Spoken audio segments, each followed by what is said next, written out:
अंबिका सोनी जी, हरीश रावत जी, यशपाल आर्या जी,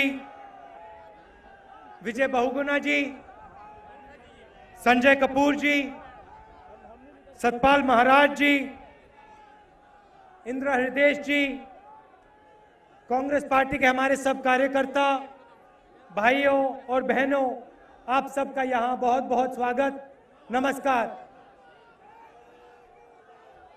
सबसे पहले शुरू करने से पहले मैं उत्तराखंड का, भैया शांत हो जाइए, शांत हो जाइए। शुरू करने से पहले मैं उत्तराखंड का बहुत बहुत धन्यवाद करना चाहता हूं। क्यों करना चाहता हूं? क्योंकि यहां मेरी स्कूलिंग हुई डून स्कूल में और मेरे परदादा की स्कूलिंग हुई अल्मोड़ा जेल में।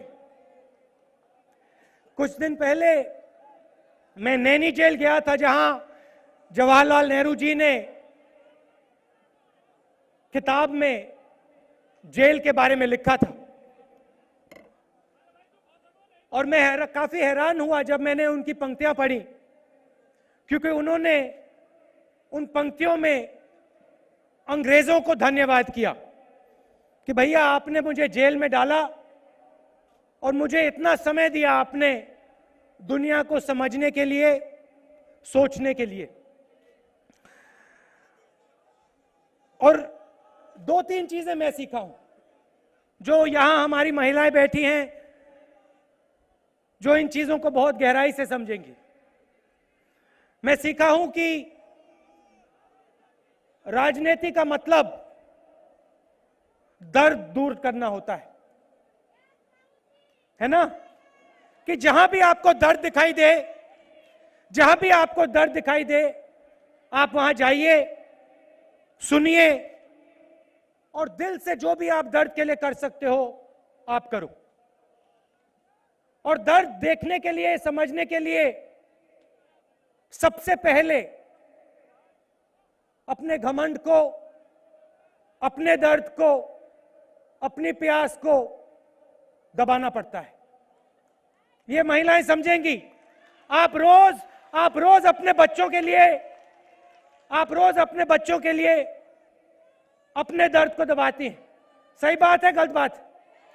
और अगर आप उनके दर्द को समझना चाहती हैं तो आपको अपने दर्द को, दुख को दबाना पड़ेगा, तभी आप उनका दर्द समझ पाओगे। ये मेरे लिए राजनीति है। राजनीति में गुस्से की, घमंड की कोई जगह नहीं, क्योंकि अगर हम में गुस्सा है, अगर हम में घमंड है, तो हमें दूसरों का दर्द कभी नहीं दिखाई दे सकता है। 10 सालों में यह समझाऊं मैं। जून महीने में यहां आपदा आई और उत्तराखंड को और बाकी हिंदुस्तान को जबरदस्त झटका पड़ा। और मैं यहां आया, शांति से आया और आपके बीच में गया, और मुझे एक बात बहुत सफाई से दिखाई दी। जब उत्तराखंड के सामने कठिनाई थी, मुश्किल थी, तो पूरा हिंदुस्तान और पूरा उत्तराखंड एक साथ खड़ा हो गया। मुझे हिंदू, सिख, दलित, आदिवासी कोई नहीं दिखा, सिर्फ हिंदुस्तानी दिखा। और पूरा का पूरा हिंदुस्तान खड़ा हो गया। उत्तराखंड एक साथ खड़ा हो गया और पूरी दुनिया ने उत्तराखंड की शक्ति देखी। मैंने देखी अपने आंखों से। उन परिवारों को देखा जिनके बच्चे मर गए थे, आंख में आंसू थे, मगर वो दूसरों की मदद कर रहे थे। आप में बहुत शक्ति है, आप में प्यार है। पूरा हिंदुस्तान ऐसा है। सिर्फ चुने हुए लोग इस देश को बांटने में लगे हुए हैं और एक को दूसरे से लड़ाने में लगे हुए हैं। तो हुआ क्या? उत्तराखंड एक साथ खड़ा हुआ, ये महिलाएं जो यहां हैं एक साथ खड़ी हुई और उत्तराखंड की लड़ाई लड़े। आज मैं चीफ मिनिस्टर साहब के साथ एक मीटिंग में बैठा था और वहां रिलीफ की बात हो रही थी, रिकंस्ट्रक्शन की बात हो रही थी और उन्होंने मुझे आश्वासन दिया कि उनकी पूरी कोशिश है कि टूरिस्ट सीजन से पहले यहां पूरा इंफ्रास्ट्रक्चर तैयार हो जाएगा, उत्तराखंड खड़ा हो जाएगा और उत्तराखंड की जनता को जो फायदा टूरिज्म से मिलने वाला है वो सब का सब उत्तराखंड की जनता को मिलेगा। हिंदुस्तान की सरकार ने भी पूरी मदद की है। 7,000 करोड़ रुपया यहां भेजा है सड़कों के लिए, आम जनता के लिए, महिलाओं के लिए, सबको मदद करने के लिए, उत्तराखंड को एक बार फिर खड़ा करने के लिए।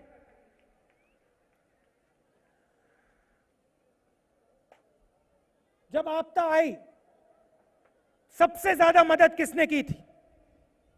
कोई बता सकता है मुझे? नहीं नहीं नहीं नहीं, हरीश रावत ने नहीं, राहुल गांधी ने नहीं, आर्मी ने, आर्मी के जवानों ने, आर्मी के लड़कों ने जो शहीद भी हुए, एयरफोर्स का हेलीकॉप्टर जब गिरा उन्होंने अपना पूरा दिल, खून, पसीना लगाया और हम इस बात को कभी नहीं भूलेंगे। और मैं उनको बधाई देना चाहता हूं, हर एक सिपाही को,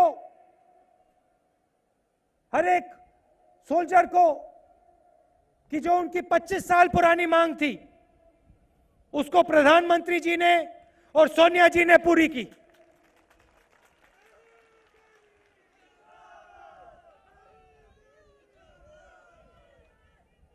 यहां महिलाएं हैं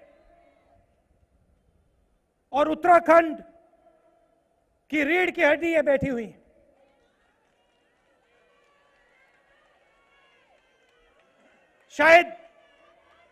शायद यहां 50% होनी चाहिए। एक ऐसा दिन आना चाहिए जब विधानसभा में और लोकसभा में आधी महिलाएं दिखाई दें। आपने, मेरा दौरा हुआ केरला में और महिलाओं ने मुझे पकड़ा, कहा भाई ये जो 9 सिलेंडर हैं इससे हमारा रसोई में काम नहीं हो रहा है, इसको आप 12 कीजिए। याद है आपको?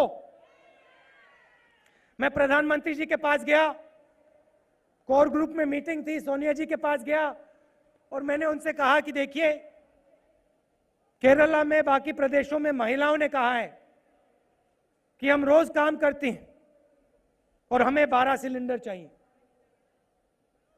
प्रधानमंत्री जी ने चिदम्बरम जी को मुस्कुरा के कहा कि भाई महिलाएं मांग रही है 12 सिलेंडर, आप ये काम करके दिखाइए। और हमने आपके लिए, आपका दर्द पहचाना और आपके लिए ये काम किया।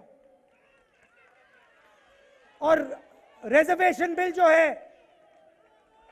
लोकल बॉडीज में हमने किया, पंचायत में हमने आपको जगह दी और अब हम आपको लोकसभा में, विधानसभा में और पार्टी के संगठन में भी जगह देने वाले हैं। कोई नहीं रोक पाएगा, क्योंकि अगर हम महिलाओं को मजबूत नहीं करेंगे, अगर हम महिलाओं को इस देश में जगह नहीं देंगे, रोजगार नहीं देंगे, तो ये जो सुपर पावर की बात होती है कि हिंदुस्तान सुपर पावर बन जाएगा, तो ये सिर्फ आधा सुपर पावर बनेगा, पूरा सुपर पावर कभी नहीं बन सकता। तो आपको खड़ा करना है, आपके हाथ मजबूत करने हैं और जहां भी आपको लोकसभा, विधानसभा में टिकट दिए जा सकते हैं वहां आपको कांग्रेस पार्टी में लड़ाना है और आपका चेहरा लोकसभा और विधानसभा के अंदर पहुंचाना है। इसमें मैं आपके साथ खड़ा हूं। युवाओं की बात करना चाहता हूं। हाँ, युवाओं की बात करना चाहता हूं और आपके रोजगार की बात करना चाहता हूं। पिछले 5 सालों में हमने दिल्ली से लेकर मुंबई, मुंबई से लेकर चेन्नई और दिल्ली से लेकर कलकत्ता में एक कॉरिडोर बनाना शुरू किया है। डेडिकेटेड रेल कॉरिडोर, जिसमें रेलवे लाइन लगाएंगे और तैयार हो रही है, और मैन्युफैक्चरिंग कॉरिडोर जिसमें उद्योग लगेंगे। यह कॉरिडोर उत्तराखंड से भी निकलेगा और यह हिंदुस्तान की मैन्युफैक्चरिंग की रीढ़ की हड्डी बनेगी। हजारों उद्योग और हजारों लाखों युवाओं को मैन्युफैक्चरिंग के रोजगार इस कॉरिडोर में मिलेंगे। यह काम हमने तेजी से किया है और इसका फल आपको आने वाले समय में बहुत तेजी से प्राप्त होने वाला है। शिक्षा की बात करना चाहता हूं। यहां हम आईआईटी लाए, आईआईएम लाए, एनआईटी लाए, और चीफ मिनिस्टर से मैंने बात की है कि जो आपका टूरिज्म का पोटेंशियल है, जो हॉर्टिकल्चर का पोटेंशियल है, उसका पूरा प्रयोग होना चाहिए। जितना रोजगार इस सेक्टर में आ सकता है वो हमें लाना चाहिए। और चीफ मिनिस्टर, जैसे अभी कहा, चीफ मिनिस्टर 18 घंटे काम कर रहे हैं। मैं इनसे कहता हूं, भैया 18 घंटे कम है। अगर आप 20 घंटे उत्तराखंड के लिए काम कर सकते हैं तो आप 20 घंटे काम करिए, क्योंकि युवाओं को, महिलाओं को आपकी जरूरत है। हमारे सामने चुनाव है, हमारे सामने चुनाव है, और देखिए विपक्ष की पार्टियां बहुत बात करती हैं। मैं आपको एक बात के बारे में याद दिलाना चाहता हूं।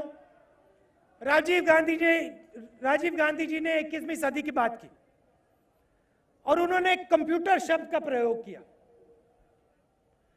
और बीजेपी पार्टी के सब नेता,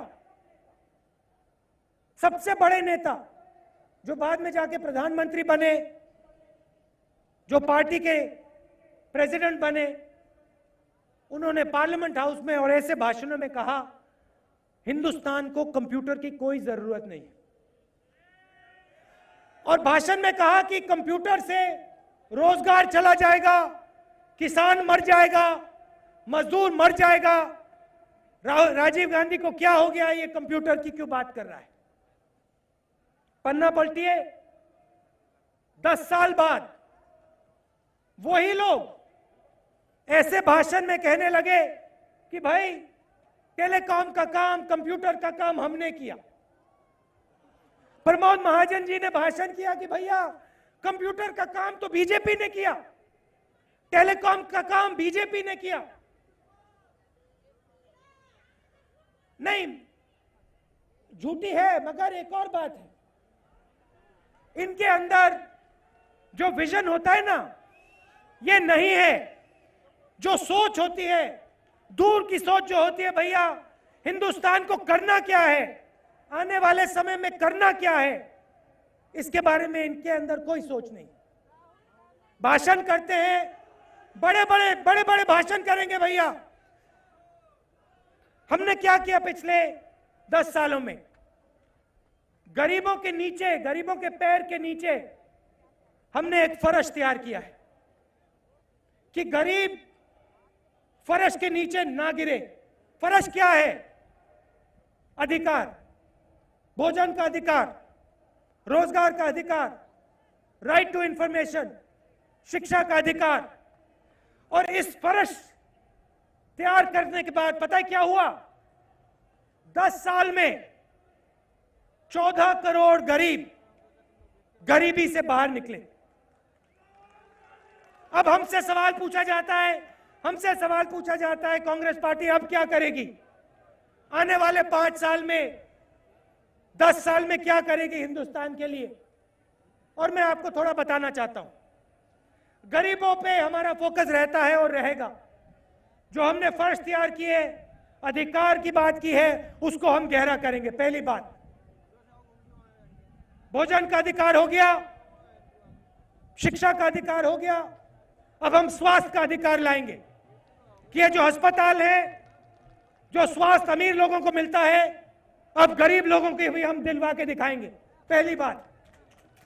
दूसरी बात, अब एक नया वर्ग तैयार हुआ है जो गरीबी रेखा से ऊपर है और जो मिडिल क्लास से नीचे है। ये 70 करोड़ लोग हैं जो आज भीड़ में है। कोई बढ़ई है, कोई मजदूरी करता है, कोई टैक्सी चलाता है, कोई छोटा बिजनेस चलाता है। अब हमारा लक्ष्य है कि ये जो 70 करोड़ लोग हैं, इनको हम अगले 5-10 साल में मिडिल क्लास तक पहुंचाएं। और कैसे पहुंचाएंगे? शिक्षा के सिस्टम को बदल के, खोल के, इस वर्ग को ट्रेनिंग दिला के और इस वर्ग को इज्जत देकर और इनके दर्द को सुनकर, सुलझाकर आगे बढ़ाएंगे इन लोगों को।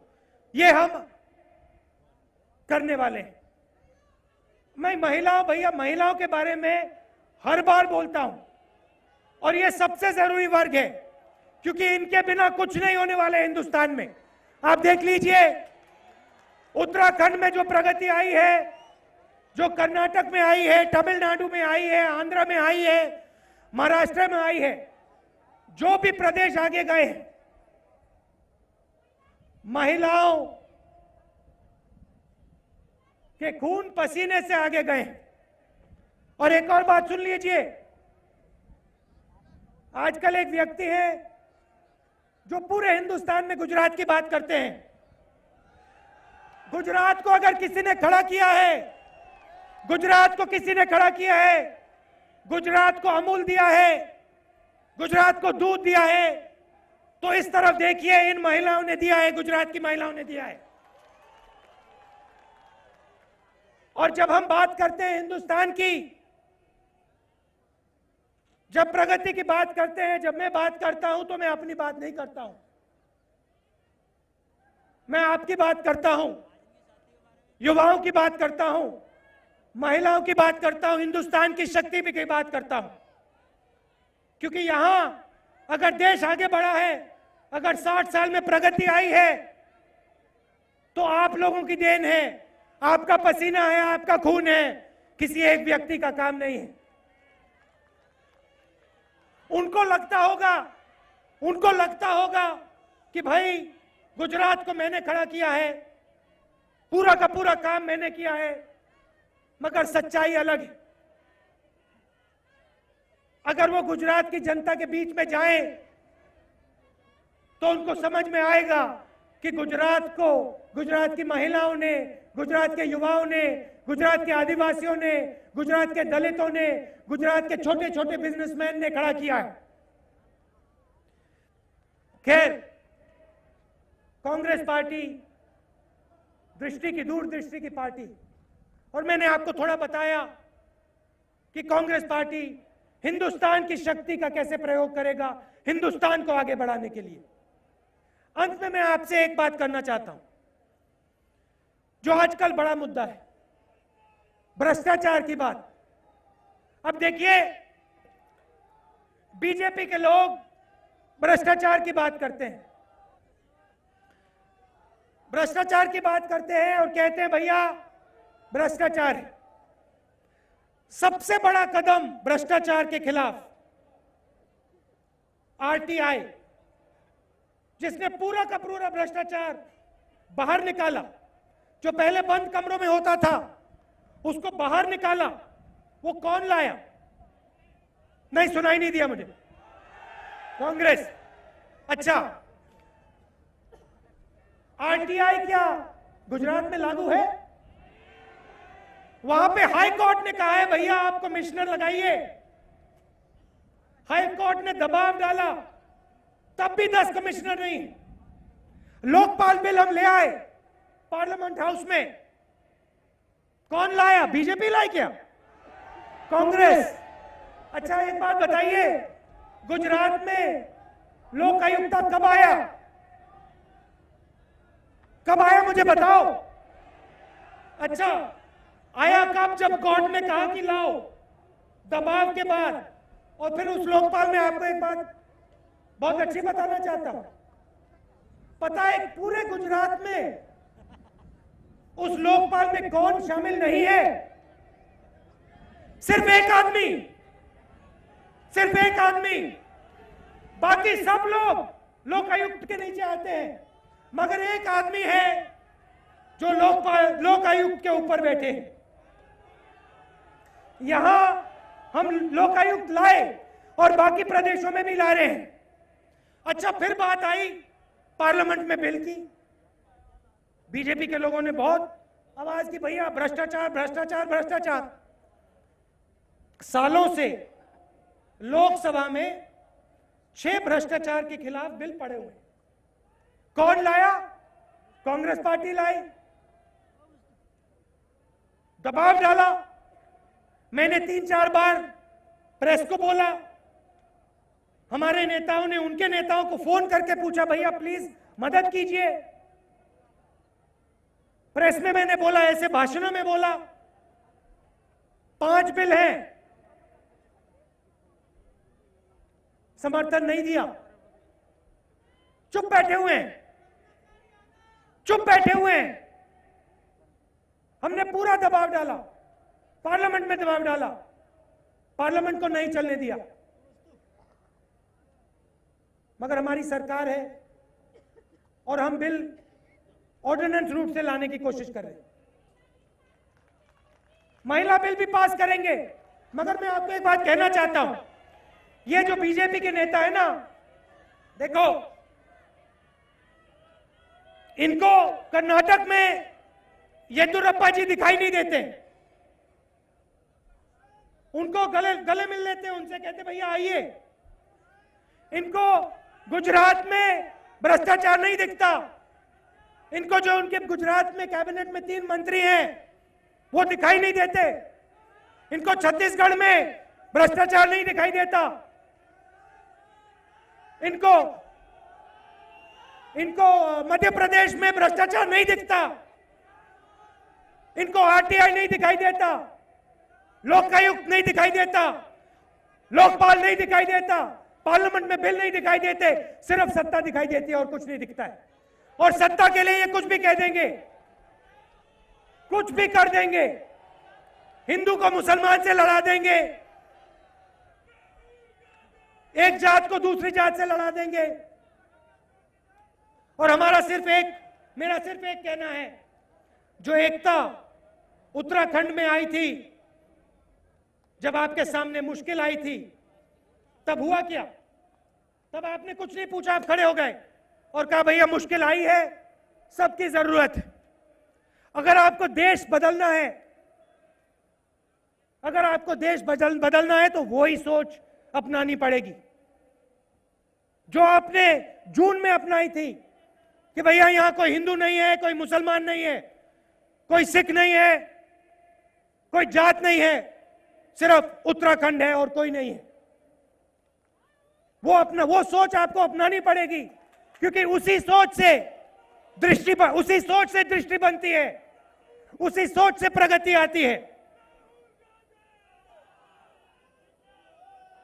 यह मैं आपसे कहना चाह रहा था। हम आपके साथ खड़े हैं, और अगर आप हमारी राजनीति समझना चाहते हो, कुछ दिन पहले इंडिया गेट में जो हैंडीकैप लोग हैं,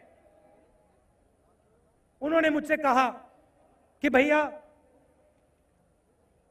विकलांगों का भी बिल है पार्लियामेंट में,